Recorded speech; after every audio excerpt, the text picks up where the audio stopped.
Women are still very underrepresented in the fields of planning and architecture and engineering.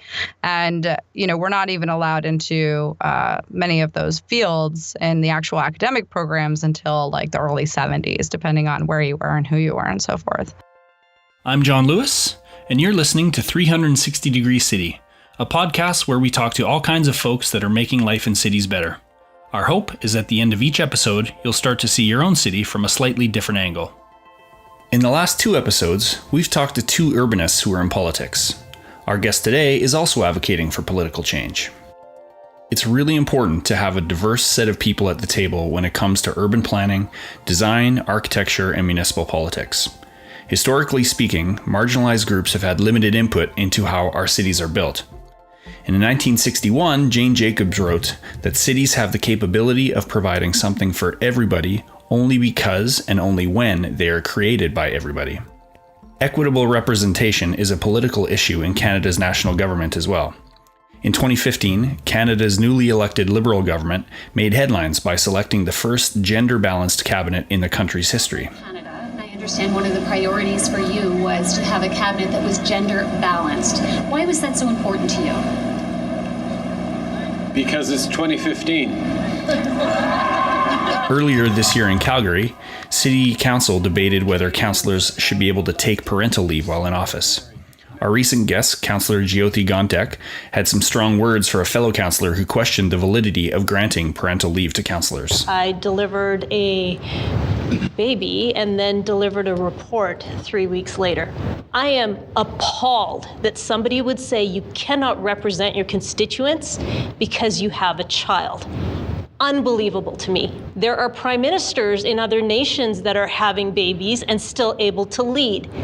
I think a council member should be able to do that. By the way, Council voted 13-1 to direct staff to explore various considerations and options of parental leave for city councillors in Calgary. We wanted to talk to someone who's an advocate for addressing women's issues in cities. My name is Katrina Johnston Zimmerman. I'm an urban anthropologist, and I am the co-founder of Women-Led Cities here in Philadelphia. And my own incentive for this is certainly political. I will not deny that. Everything we do really is political. I think that urbanism is this sort of niche subject, but I really like elevating that to a higher level of conversation because it is literally our entire world now. We are an urbanized species. Through her observational methods as an urban anthropologist, Katrina is working to make cities more inclusive. In this episode, Katrina and I talk about how she understands cities through the lens of an urban anthropologist, some shifts that have occurred in cities over time, the importance of advocating for women-led cities, and how cities can become more equitable. Let's dive in. So as an urban anthropologist, I'm excited to chat with you about that perspective. So how does being an urban anthropologist inform how you view a city? Yeah, absolutely. I come from cities as an anthropologist strictly. So a lot of my interest in cities came from really actually studying our earliest cities. And it was through looking at a lot of open space in those contexts compared to now, as well as specifically public space, that I really started to think about the way our cities are formed in relation to, human behavior and how the built environment impacts our lives and we impact it and so on and so forth. So as an anthropologist, I think sometimes I take a long view of things. I also think kind of far into the future. And I think very globally, and that's sort of just, I think, by default. So it's a lot about context. It's a lot about patterns. And then it's also a lot about evidence-based everything, which, in my opinion, should just be standard in urbanism anyway. But that's really where I come from. Yeah, that evidence-based piece seems to be gaining more traction, but it's surprisingly novel in a lot of ways. So on your website, you mention this measurement, responsible measurement, evidence-based design, and humanist intent. Could you explain what that means and maybe describe for folks, what are some of the tools that you would use when you go out into an urban space to understand it better? What I do in public spaces is kind of like a quick ethnography of a place. So you can't do a full ethnography on, the entire neighborhood per se. You can do planning workshops and charrettes and other, surveys and things that can capture the interest and the understanding of what the community is and what they want. But you can also take a look at the space and see how it flows. And there's always this kind of like pattern of usage, early day, midday, night, different seasons, different types of people and uses. And you can basically look at what's being done and what isn't being done to also additionally inform the process behind whatever design or programming changes are going to take place. So even though I don't have the survey data per se every time, what I'm giving you is a story of the place and hoping that it is taken with the same kind of, severity with which I conduct that research. The easier way of explaining what I do after that extremely lengthy explanation is I'm basically a professional people watcher. So I can tell, if somebody's comfortable, or I can kind of notice patterns of behavior like, oh, there's lots of people in groups or not or whatever, and activity. But the kind of observational insight that you can glean from those things can really best be told in the story. And I think that is actually very accessible. And sometimes it's just a quick little snapshot, which is normally what I put down on Instagram or something like that. But in a report context, it's just very much so, these are the people, these are the activities. It's just sort of describing what maybe a local would experience, but may not actually be able to explain in the same kind of way. Okay, great. Can you describe some of the cultural differences you've observed, whether that be in different regions of the US or different parts of the world?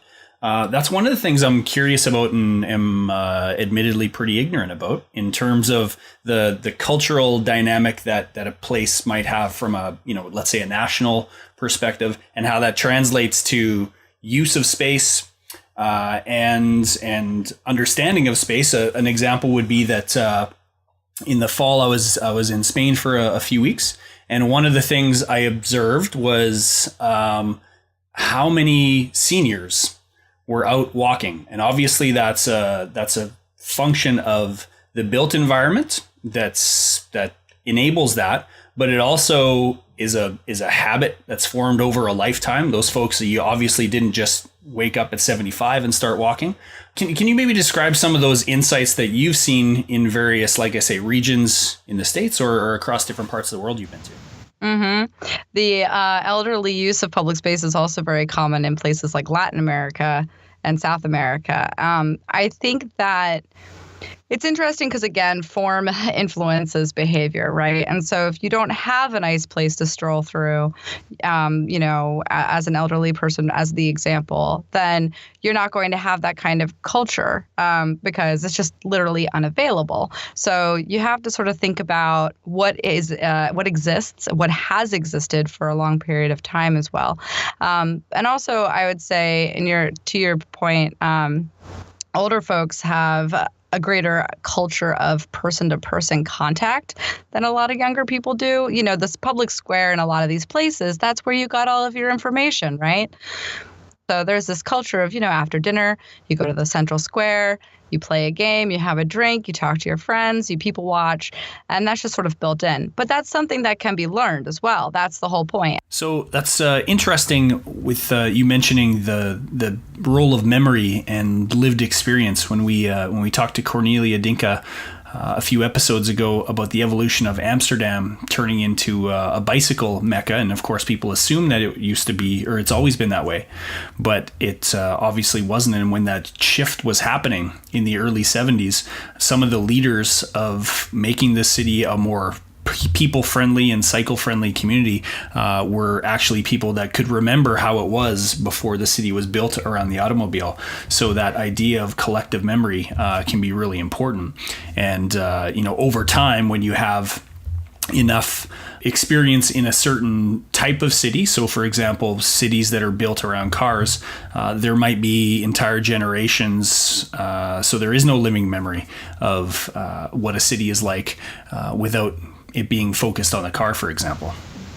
Yeah, I'm one of those early stage millennials. So I remember the transition over from like no internet to dial up to smartphone. So I can get that from a technological like standpoint. But you're right. Like when we're born, we so quickly adapt to our like cultural context. So it's like you emerge in this world and you're like, there are roads and stoplights and I get around by car. And, you don't really think outside the box in that sense unless you do see the alternative and how much better it is. Terrific. One of the things I wanted to chat with you about were your articles and your conversations and presentations that really do a great job of putting a spotlight on how cities have been historically planned and designed by men. Can you describe that process over time and what the impact has been on our cities? Yeah. So anthropologically, again, thinking about our urban context, we've only lived in cities for about 10,000 years. And that I think is incredibly important to keep in mind. And that may sound like a long time, but, we've been anatomically modern humans for 200,000 years.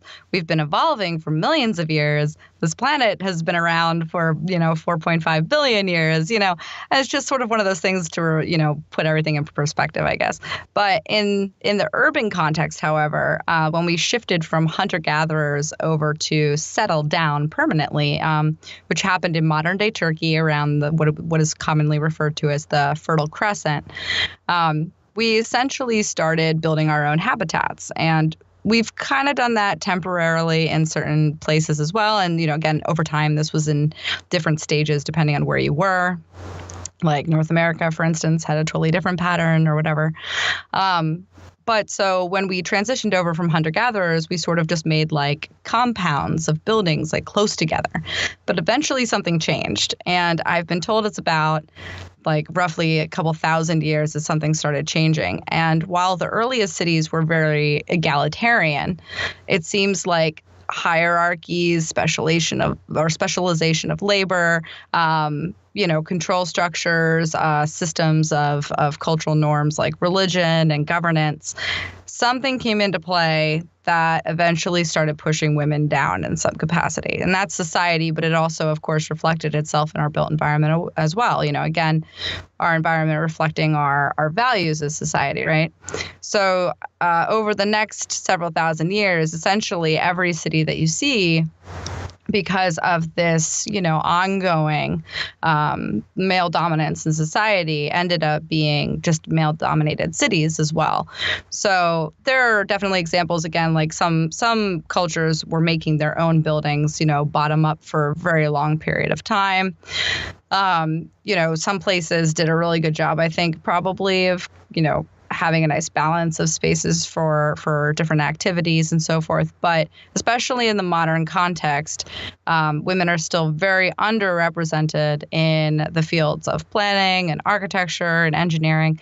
And, we're not even allowed into many of those fields in the actual academic programs until like the early 70s, depending on where you were and who you were and so forth. So I've sort of decided to focus on this in a way because, again, I think a lot about the future of our cities. And I really do want to ensure that we are making them as best as possible for us as humans. But there's this lack of representation from the female perspective that I think has to be addressed first in order to really close that gap and ensure that we're making humanist cities. Mm-hmm. Can you describe some of the impacts? I think, listening to some of your podcasts, reading your writing, you really make a very clear case that this is really about creating equitable cities. Can you describe some of the impacts of this history and how cities have been built in less equitable or inequitable ways? Essentially, one of the reasons why myself and my partner, Megan, decided to focus on women in this context, too, is because one of the theories is if you focus on women as a sort of second-class group of individuals in urbanism, you will also feed over into a lot of other marginalized groups. And so since there's so much to tackle with regards to equity in our cities and in our United States context in particular, at the very least, we can get to gender parity And then that also leads over into other abilities, ethnic identities in groups, other gender identities, and so on and so forth. So that's the hope in any case. I also will say that I feel like a lot of it has to do with policy, despite the fact that, so policy impacts, of course, our design. So one of the examples I'll give for policy in the Philadelphia context is actually a transportation policy. So SEPTA is our transportation system, and the bus system in particular actually has a rule on its books that does not allow strollers of any size to be taken onto a bus while open. So as a mom, I'm not a mom, but as a mom on a street, has a child in a stroller with a bag, with a whatever, the kid's half asleep, the mom's been waiting for the bus for how long? She has to take him out of the stroller. And, I'm sure a lot of drivers, and I've seen this happen before, of course, they just, let you on. But the fact that that rule exists on a book somewhere is a little disheartening. So there are some examples like that. There are also some examples of representation, just very simply. We in our urban environments hold people up on literal pedestals through our public statues and our public spaces, right? So you look at these public figures, and again, in Philadelphia, as an example, we have 1,500 historic individuals represented in our public space, but only 2 of them are for women who have lived. So the rest are virtues. Women are often represented as truth or justice. But actual human beings. I mean, it's flattering, really. But, that... Right. But that kind of lack of representation has an impact on people. And I think that a lot of it are things that you can't recognize on a daily basis, even unless you're looking for it. And some of it, I honestly don't even know. I can't actually even tell you, this plaza was clearly designed by a man because this is here and that's there, or something like that.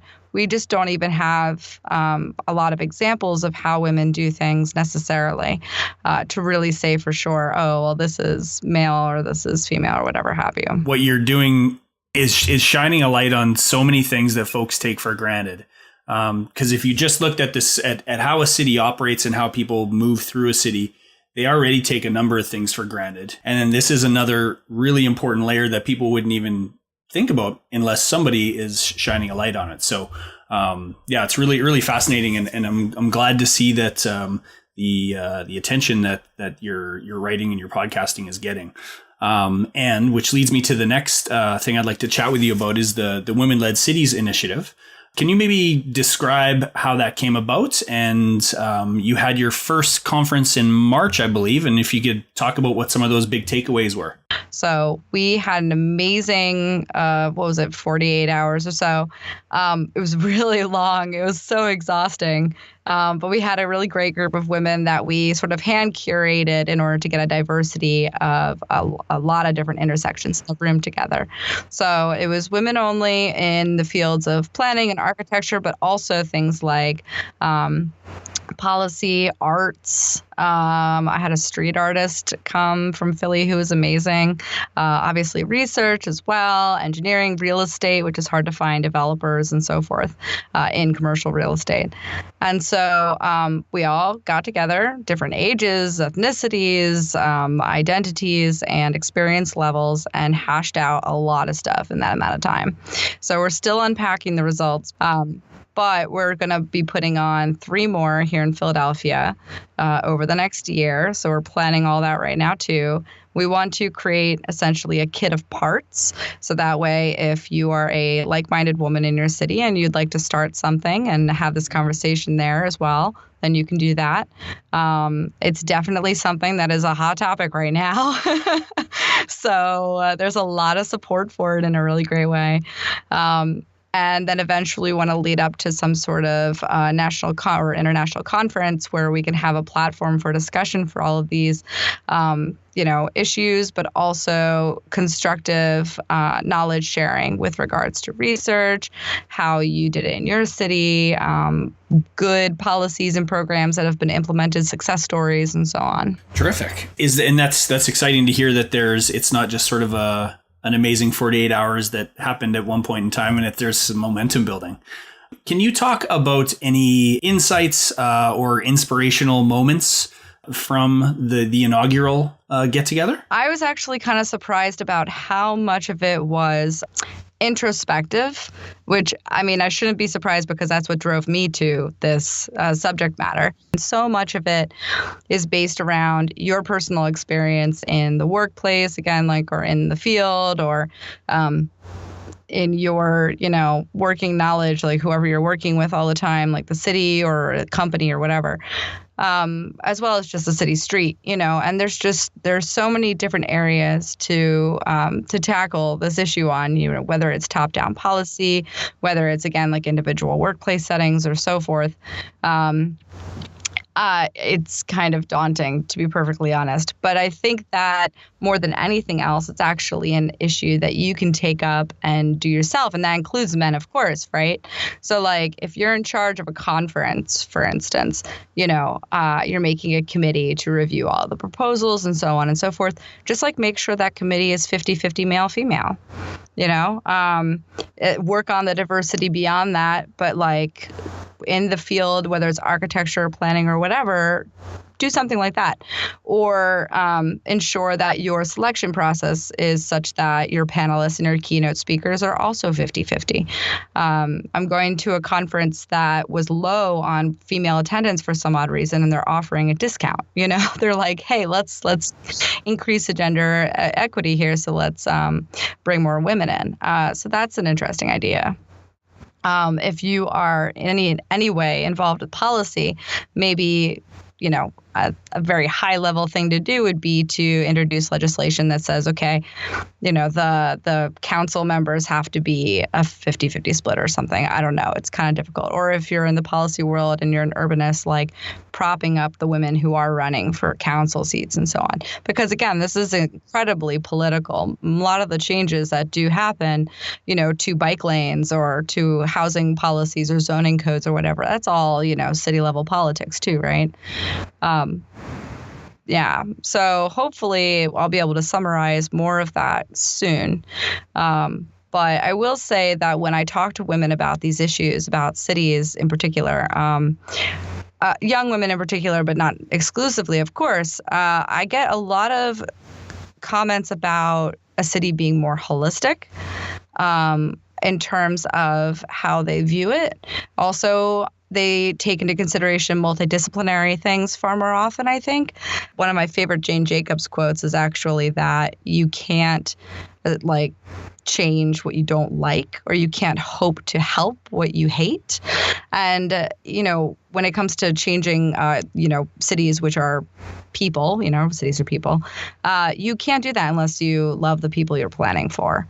And I think that we really do need to have that sense of empathy and compassion in our urban environments if we have any real hope of changing them for the better. Well, terrific. And thank you for giving some really concrete, actionable ideas, because I know that once you start to go down the path of trying to broaden the understanding of the challenges, then you can stall out pretty quickly of just, like you say, being overwhelmed of where the hell to start. So thank you for those specific actions. Yeah, that's really important. And it's always the best session at any conference or what have you when there's the panel on diversity and it's all a bunch of white dudes. Come on. There's a hashtag for that too, by the way. Manel. Manel. Okay. A male panel. Yeah. I didn't make that. Okay, that's good to know. I can't take credit for that. But also I would say, like, a quick note on that as well. I think, you are a white male. I am a white female also. Again, we have to also be thinking about the rest of the diversity in the conversation. And then also on top of that, a lot of my best friends are like young white male urbanists, right? I mean, we're all trying to make cities better. It's just a matter of making sure that you have a diversity of opinions present and actually making the decisions so that way it can be better for everyone. So it's certainly not any kind of antagonistic thing, that's for sure. That's the last thing I want people to think, is that it's some sort of anti-male anything, because, obviously some of my, main idols in urbanism in history have been men. Awesome point. And one of the things that to one of your earlier points was that if we can make sure to make it work for women or any variety of folks. We just did a podcast that talked about this funicular project in Edmonton that really took into account folks with mobility challenges to get from the top of downtown to the river valley. So actually the design of the funicular was intentional in terms of the size of that funicular enabled a bicycle with a kid cart in the back. And it was also designed with additional cost and things like that it was drive in, drive out. So folks with mobility challenges didn't have to work around. So, to consider folks that may have some form of disadvantage in whatever capacity, if policies are working against them, what have you, that could only make a city more inclusive. So yeah, I think it's not an antagonistic thing. And if folks take it that way, then that sheds a little light on perhaps their perspective. Right. So we close out with the same question for everybody.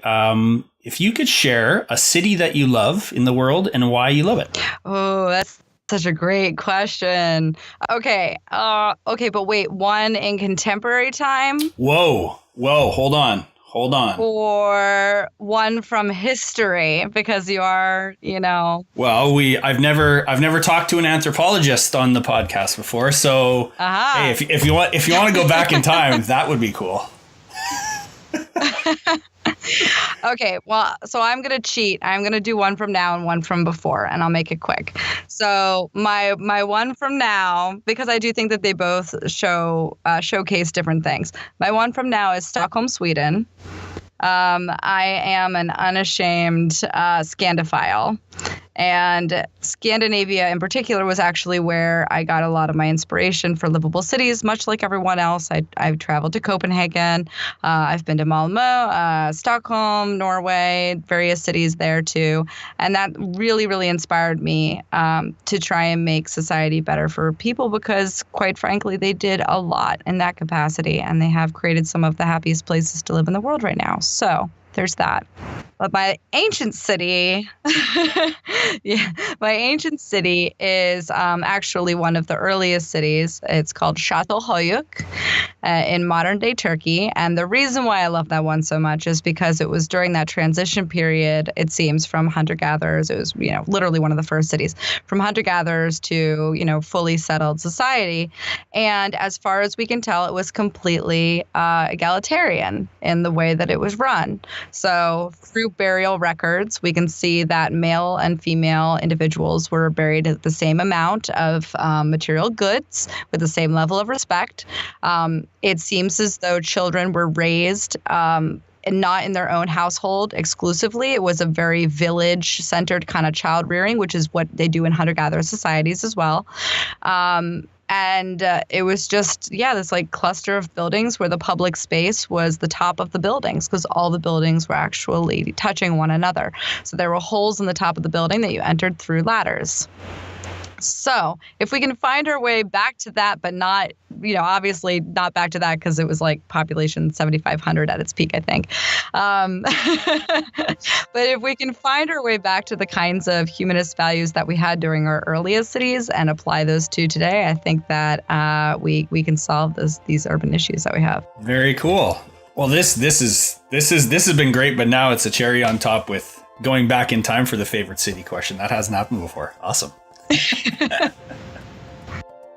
I really appreciate Katrina's historic and observational approach to making cities more equitable. I'm excited to learn about the key takeaways from the Women-Led Cities Conference once Katrina sorts through all the great information she collected. 360 Degree City is created by the team at Intelligent Futures. To learn more about the work we do, you can go to intelligentfutures.ca.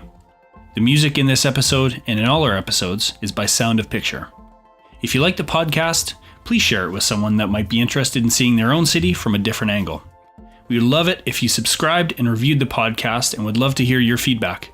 If you have any suggestions for future guests or topics that you'd like us to cover, get in touch with us on our website or any of our social accounts. I'm John Lewis. Thanks for stopping by.